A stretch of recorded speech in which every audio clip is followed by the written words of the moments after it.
এই প্রচুর গরমে বগুড়ার খাঁটি দইয়ের লাচ্ছি বানালে কেমন হয়। আসসালামু আলাইকুম, কেমন আছেন সবাই? আশা করি সবাই অনেক ভালো আছেন। তো আবারও নতুন একটা ভিডিও নিয়ে আপনাদের মাঝে চলে আসলাম। আজকে অনেক বেশি গরম পড়ছে, এর ভেতরে বাসায় দই ছিল, তো আজকে ভাবলাম যে লাচ্ছি বানানো হোক। তো আমরা ফার্স্টেই দই দিয়ে দিচ্ছি, এরপরে আমরা দিব প্যাকেট দুধ। আমাদের কাছে দুধ ছিল, তো অত টাইম নাই, এই জন্য আমরা প্যাকেট দুধ দিয়ে দিলাম। এরপরে আমরা চিনি দিব, পরিমাণ মতো চিনি দিব।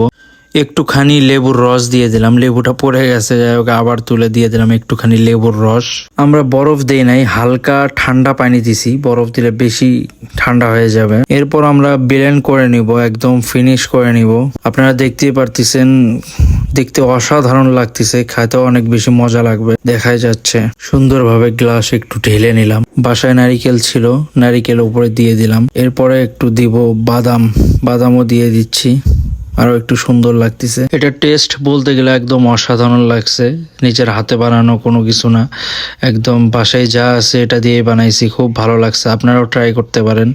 তো আজকের ভিডিওটা এই পর্যন্তই। সবাই ভালো থাকবেন, সুস্থ থাকবেন, আল্লাহ হাফেজ।